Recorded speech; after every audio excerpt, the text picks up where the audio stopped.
좋아요. 기미 잡아라. 기미. 기미, 많은 분들을 괴롭히는 나쁜 아이죠. 기미. 진피층. 우리 피부는 여러 가지 층으로 되어 있는데, 진피는 표피 아래에 있는 이 진피층에 멜라닌 생성세포라고 있어요. 멜라노사이트라고. 이 멜라닌 생성세포에 의해서 생성된 멜라닌 색소들이 진피층에 쌓이게 되면 얘들은 색을 가진 색소거든요. 과립, 실험. 얘네들이 피부층에 쌓이게 되면 단점을 일으키죠. 색이 보이는 얘네들이 기미예요. 얘네들이 그럼 기미가 있으면 왜 안 좋냐? 점이 보이면 티죠. 이거는 보기 싫죠.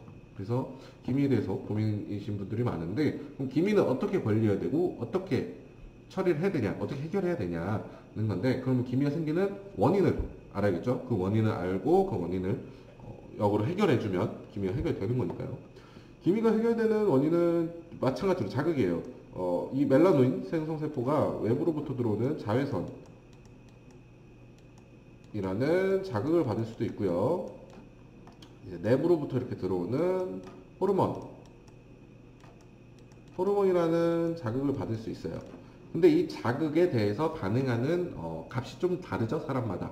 그래서 이제 선천적으로 기미가 잘 생기는 타입이 있고요, 잘 안 생기는 타입이 있어요. 이 동일한 자극이어도 이 멜라노사이트가 어떻게 반응하냐가 다르니까요. 그래서 유전적 요인으로 기미가 좀 잘 생길 수도 있다는 체질적인 게 있다는 점 말씀드리고요. 그래서 외부로부터 들어오는 자외선에 의해서 멜라노사이트가 자극이 되어서 멜라닌이 분비가 될 수도 있고요.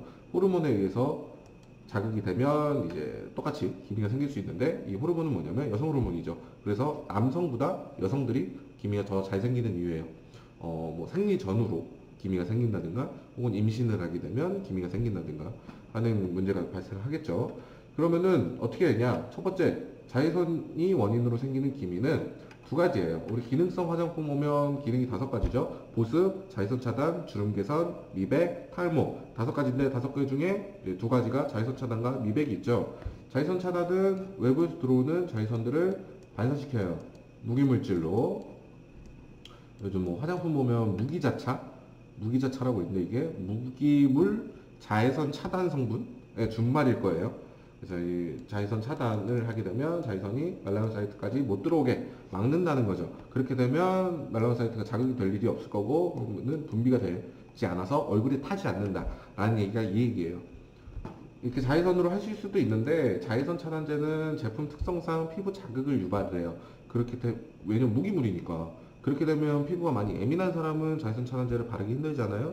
그럼 자외선 차단제가 아니라 양산이라든가 뭐 그늘 같은 물리적으로 자외선을 막아줄 수 있는 것들이 필요할 수도 있고요. 난 자외선 차단제가 아니라 애초에 그냥 미백 화장품으로 이제 기미가 안 생기게 할래 라고 한다면 미백 화장품은 어떤 거냐면 이렇게 경피에 바르게 되면 흡수해서 여기까지 가요. 진피층까지. 그렇게 되면 이제 멜라닌 색소를 만드는 재료를 막는다든가 만들기 시작하는 전구체를 막는다든가 혹은 만들어졌지만 이렇게 색소가 침착되지 않게 분비되는 걸 막는다든가 이런 세 가지 기능 중에 한 가지로 이제 미백 효과가 나타나게 되는 거고요. 그러니까 멜라닌 색소가 쌓이지 않게 도와주는 거예요. 미백 화장품은. 단 주의할 점은 미백 화장품은 이미 쌓인 멜라닌 색소에 대해선 작용을 못해요. 이미 쌓인 멜라닌 색소를 분해한다든가 뭐 어떻게 없앤다든가 할 수가 없는 거예요. 그래서 미백 화장품을 바르자마자 하얘졌어요. 이거 거짓말이에요. 그렇게 될 수 없어요. 그럼 쌓인 멜라닌 색소는 어떻게 되냐? 기다려야죠. 세포 재생이 계속되면서 각질층으로 떨어져 나갈 때까지 기다리든가 혹은 이게 보통 한 20일에서 30일 정도 돼요. 사람마다 조금씩 다르지만 2, 30일 정도 돼요. 한 달 정도 생각해 주시면 되는데 한 달난 못 기다리겠다. 바로 하얘지고 싶다. 기미 없애고 싶다. 그러시면 이제 피부과 같은 좀 의료기관 들리셔서 레이저 시술을 받아서 얘를 지져버려야죠. 없애게 지져버리는 방법이 있고요. 그리고 이제 호르몬 같은 경우에는 내부에서 들어오는 자극이기 때문에 호르몬을 뭐 억제시킨다 든가 하는 약은 위험할 수 있어요. 왜냐면 여성들 먹는 그런 피임약 있죠. 이것도 위험하니까. 그래서 자극을 없애는 건 위험할 수 있고요. 마찬가지로 미백 화장품으로 안 쌓이게 도와줄 수 있는 방법 있겠죠. 하지만 이 미백 화장품은 색소가 안 쌓이게 도와주는 거기 때문에 내 원래 피부보다 더 하얗게 되진 못해요.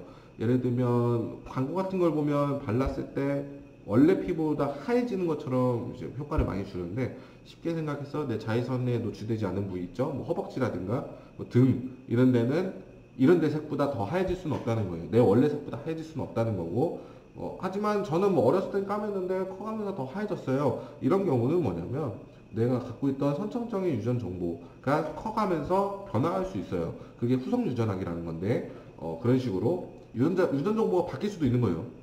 그 특정 부위에 어떤 여러 가지 자극에 의해서 스트레스도 있을 수 있고요. 그런 뭐 방사선, 뭐 그런 자극에 의해서 유전 정보가 바뀔 수 있거든요. 뭐 그런 게 아닌 이상 미백 화장품만으로 더 하얘질 수는 없어요. 기미가 안 생기게 하고 그런 뭐 햇빛에 의해서 안 타게 하고 이런 역할을 할 수 있다는 거죠. 그래서 미백 화장품의 용도와 역할 잘 아셔야 되는 거고요. 그 정리를 하게 되면 기미가 생기는 이유는 크게 외부에서 오는 자극, 내부에서 오는 자극이 있는데, 이 자극 자체를 막는 방법은, 외부에서 오는 자극은 자극 자체를 막을 수 있다. 어떻게? 자외선 차단제나 아니면 물리적인 양산 같은 물리적인 근을 통해서 자극 자체를 막는 방법도 있고요. 자극을 막을 수 없다. 호르몬 같은 자극을 막을 수 없다. 혹은 자외선 차단제를 못 바른다. 근데 야외 활동을 해야 된다. 처럼 뭐 자극을 막을 수 없다고 하면 미백 화장품을 활용해서 색소가 쌓이지 않게 도와줘야 된다는 거고요. 이미 쌓인 색소는 없어질 때까지 기다리거나 한 달 정도 기다리거나, 아니면 이제 뭐 빨리 없애고 싶다 그러면 시술 받으셔야 되는 거고요.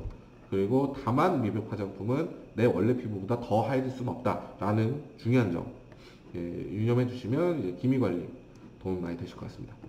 네, 감사합니다.